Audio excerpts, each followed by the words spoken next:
if you were to become president, what immediate reforms will you use to drive an overhaul in TVET and then also build real digital skills and ensure that the young person you have been meeting on this campaign trail is actually not locked out of the future? Thank you very much. And I'm glad you mentioned that indeed we've been traveling all over the country. For me, this is more realistic than idealistic. These are not just statistics, these are realities. These are people. We've been there, and in every urban town we've reached, you've seen hundreds of young people that show up, that are desperate, they're strong, they're talented, they want to work, but these are young people that have been failed by a system. It should be noted that Uganda is ranked the most entrepreneurial country in Africa. However, the young people are being failed because 70% of the small businesses that are started do not live to complete one full year. They are failed because of high taxes. They are failed because of the cost of money, high interest rates. They are failed because of high electricity rates. They are failed because of high transportation, and this comes because of the broken down transport infrastructure. As a national enterprise platform in a new Uganda, we have a plan of establishing 10 million jobs. From here, we're going to do this by leveraging the tourism sector. As you know, Uganda is immensely gifted. We're going to leverage the manufacturing sector, and most importantly, the creative industry. Now, having come from the creative industry, I know the potential of the creative industry. Uganda is equally as talented as Nigeria, or even more talented. But looking at the Nigeria's creative industry, it is almost outcompeting the oil industry. In fact, they call it the new oil because it is largely seen as even more engaging and more incorporating of young people, of the ordinary citizen, than the oil sector.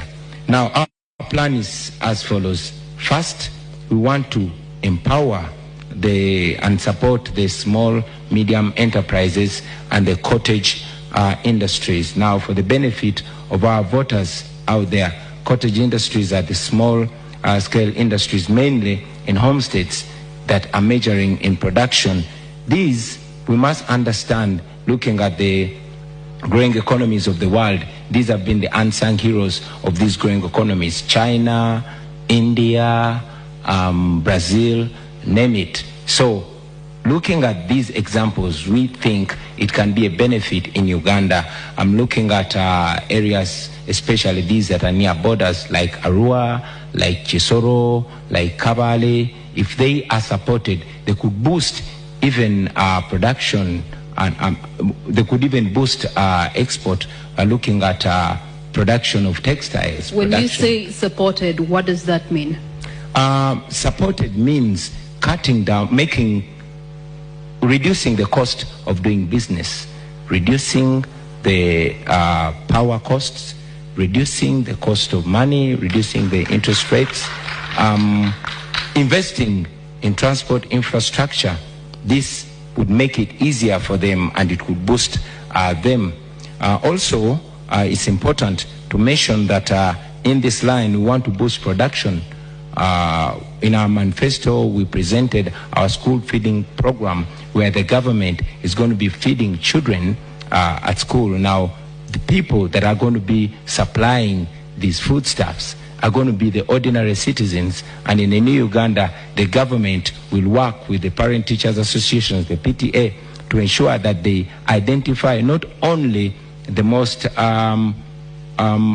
vulnerable, but also the most trusted and competent suppliers, the eggs, the wheat, the rice, the flour, to feed the children. This way, we're going to be able to support even the small producers, the women, and the ordinary people out there.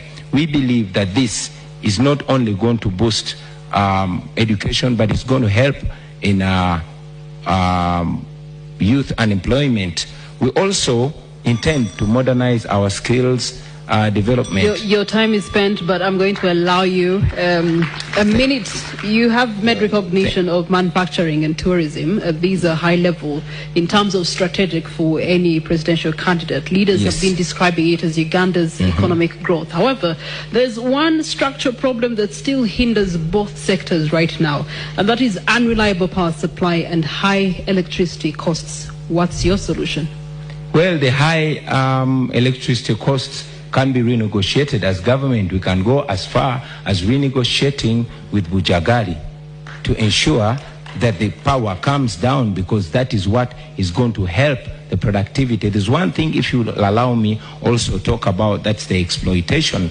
The current government prides in youth employment, where mainly the industries that are owned by foreigners actually exploit the citizens to an extent that young Ugandans are paid as low as 3,500 shillings a day. Now, I was in Parliament in 2019 and we passed the minimum wage bill. Unfortunately, General Museveni refused to sign it. Now, we are going to reintroduce it in a new Uganda, and I will sign it because I will be president. Thank you. Thank you for that. Let's move on to candidate Nandala Mafabi. I've been going through your manifesto, which is quite fascinating.